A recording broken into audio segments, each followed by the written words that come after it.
We are going to talk in this segment about why. Why did Omar Mateen go into a gay nightclub and kill at least 50 people? Why? I'm going to read to you the quote from President Obama.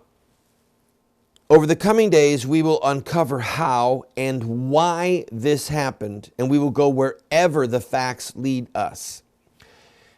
I'd like to also read to you the opening sentence of one of the Washington Post stories. Three of the most contentious questions in American culture and politics, gay rights, gun control, and terrorism, collided in a horrific way in an Orlando nightclub early Sunday.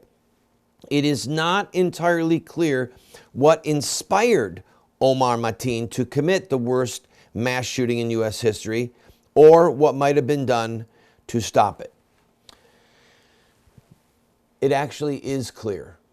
Now, what I'm about to share with you is not on most TV and radio stations, and it's also not in most newspapers today. Hopefully it will be.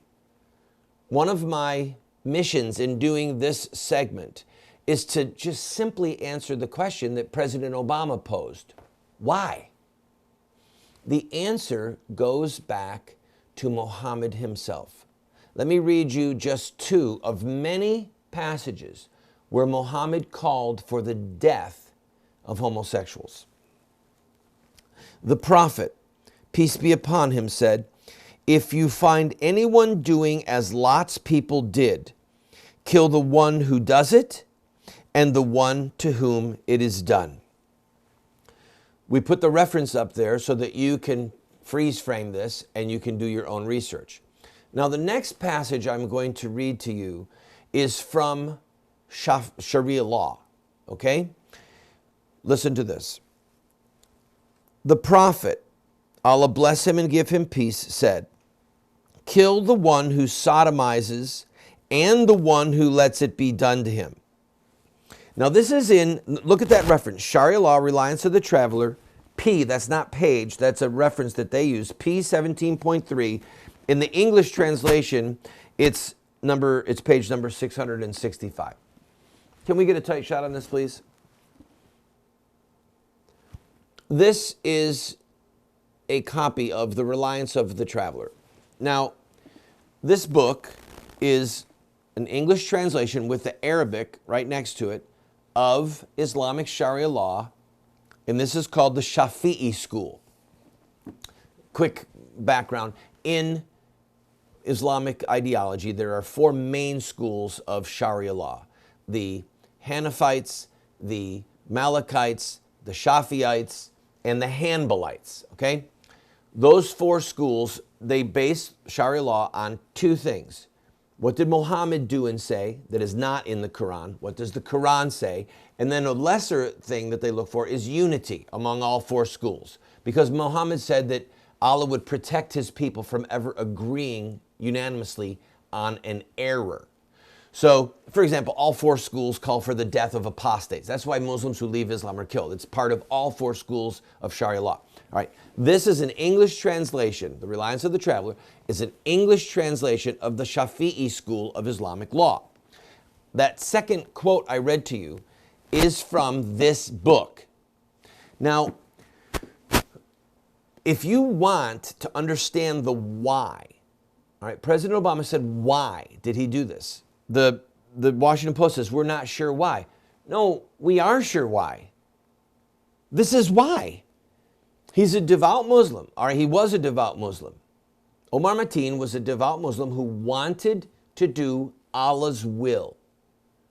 And Allah's will is delineated by Muhammad, his words and deeds that are not in the Quran, and the Quran, okay? So this young man is reading this book. This book, all right, in English and in Arabic, calls for the death of homosexuals, and the death decree came from Muhammad himself. Now, I know that this is really disturbing because those of us who our Americans especially, we are taught to think in terms of tolerance concerning other people's religious beliefs. All right? Well, this man had religious beliefs that demanded from him a certain set of actions. And that's where we begin to melt down. Because Obama says we're going to follow this wherever it leads us. Well, we have to ask the question, what if it leads us right to Muhammad? Right to the founder of Islam himself? In other words, what if killing homosexuals is inherent to Islamic ideology? What if this man didn't just, hijack the peaceful religion of Islam, but he's actually living out Muhammad's dream, Muhammad's orders, what Muhammad demanded? When we come back from this break, I want to talk to you about something someone close to me, one of our producers, said that we're not getting this. Already there's this fighting going on about gun rights and the divisiveness, but we need to step back and ask ourselves, what if it was me? What if I was the target? Don't go away, please.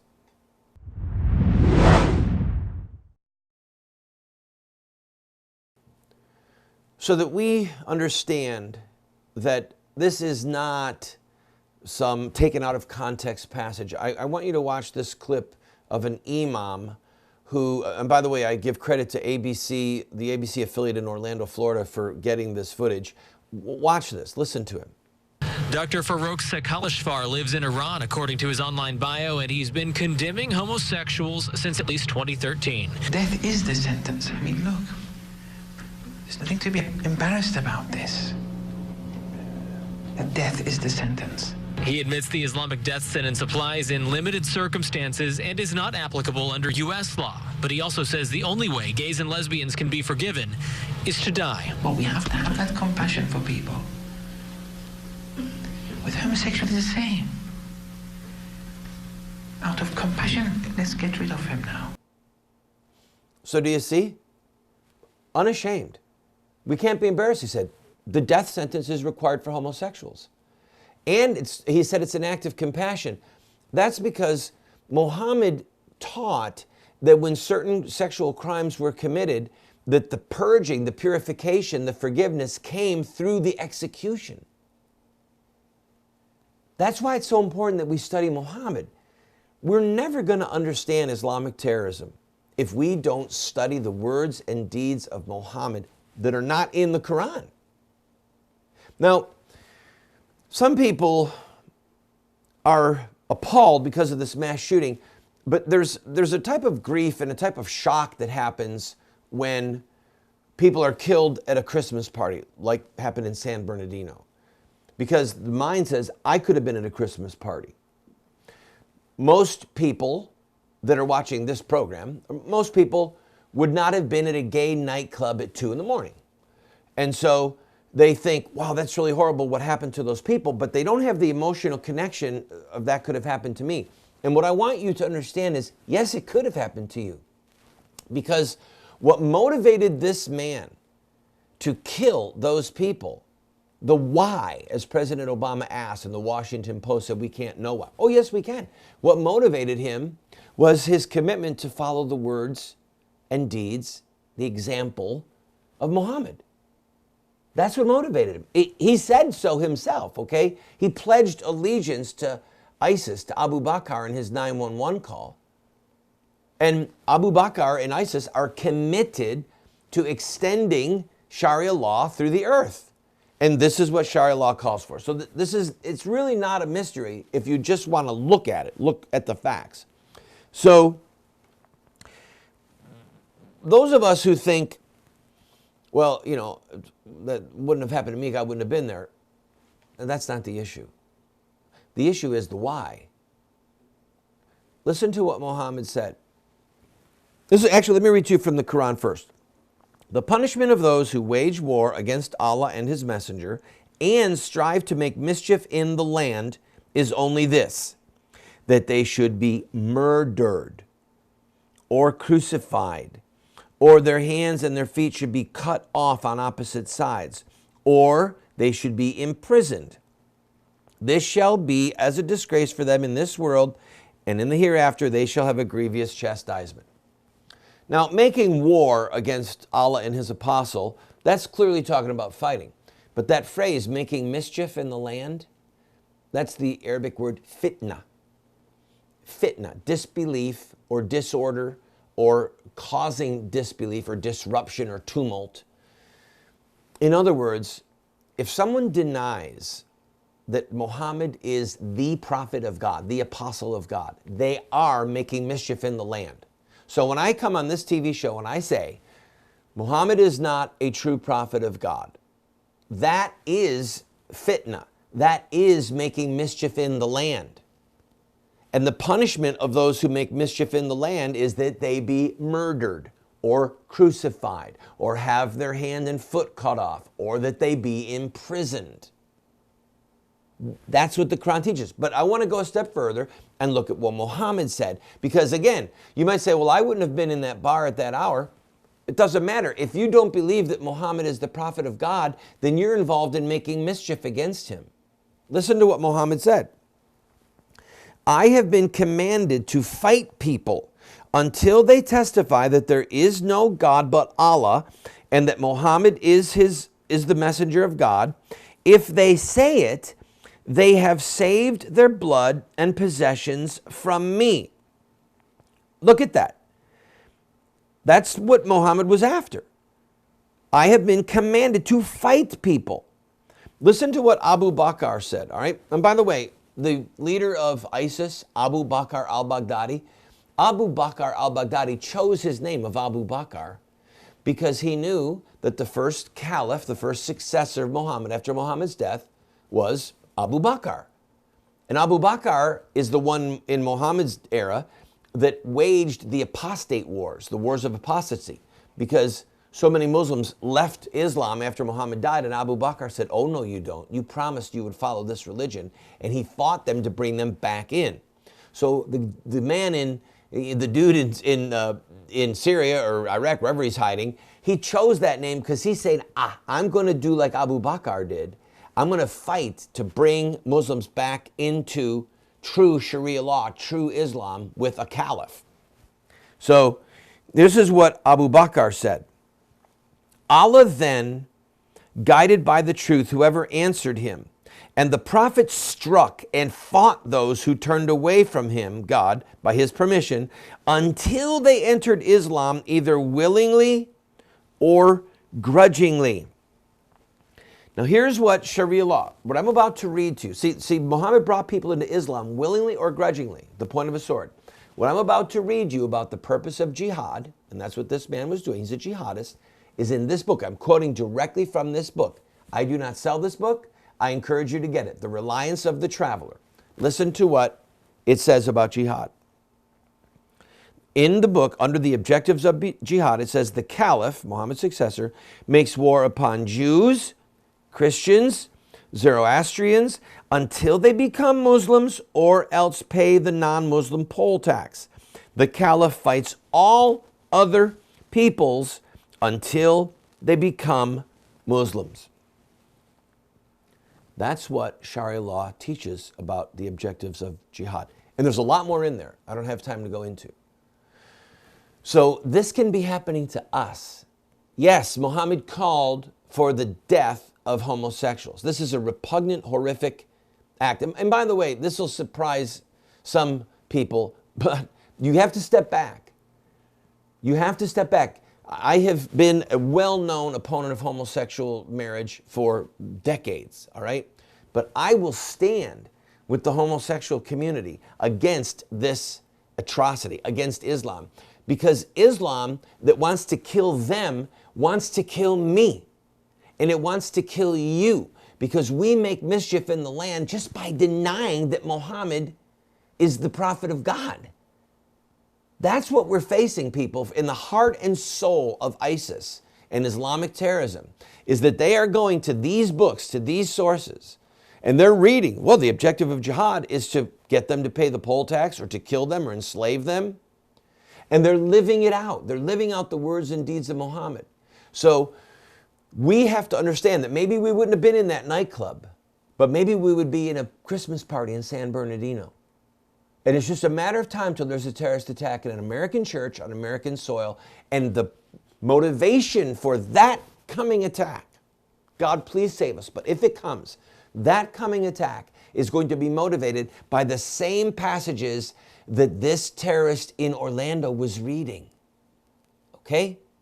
That's what we're facing. And that's the why that President Obama says, well, we'll find out why. The Washington Post says, we don't understand why. No, it's right here.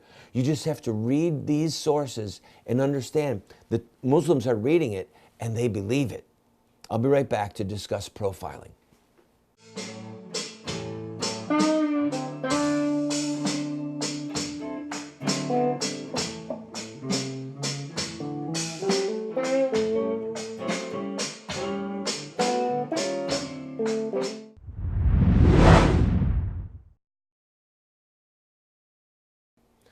Lone wolves. It's a catchphrase that media people are using right now. But here's the problem. What does it say? If you read the biographies of Muhammad's life, he dispatched lone wolves, as we call them, all the time. An assassin who would go out at Muhammad's command to kill somebody, to murder somebody who had, say, mocked Muhammad or written poetry against him. So we're looking at this all wrong. A lone wolf, as we call them, it's a misnomer. All this man had to do was to pick up these books that I'm referencing and read them. And if he says, okay, this is Islam, I read the Quran, I read Sharia law, I read the biographies, I read the hadith of Sahih Bukhari and Sahih Muslim, and in those books I see that Muhammad ordered us to kill homosexuals. The end. He doesn't have to go for training. He doesn't have to sit in class after class. He just has to read the primary documents of Islam as practiced by Muhammad and his companions in the first generation. That's it. And that, by the way, is the snapshot. So if we want to see who should be showing up on the radar, there's going to have to be profiling, but it's not just that we're profiling Muslims. No. See who's going to the websites. See who's buying the books that have this stuff in them. If they're going to these, the websites are more important, but if they're looking at websites that have a preponderance of quotes from the seeras, the biographies of Muhammad, or quotes from various hadith regarding jihad, killing Christians and Jews, killing homosexuals, the paradise offered to Muslim terrorists who die in battle. These are passages that there are literally thousands of them that they can be reading. But there are places where they can go to get lots of them and they get stoked up, they get pumped up. This is my vision. This is what I'm supposed to do. I'm going to earn paradise. I'm going to get those virgins in paradise. I'm going to be able to pray for my family to come to paradise because I died as a martyr in jihad. That's how you can profile, and you can figure out who's leaning towards this. Look at the way they dress. Look at what they read. If they're trying to mimic Muhammad, if they're following the sites that talk about following Muhammad, there is your warning sign.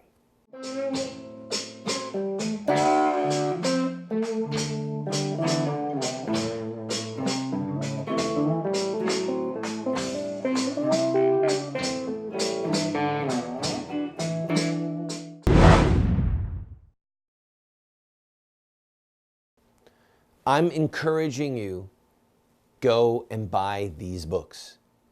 Buy The Life of Muhammad by Ibn Ishaq and buy The Reliance of the Traveler on Sharia law and read them for yourselves.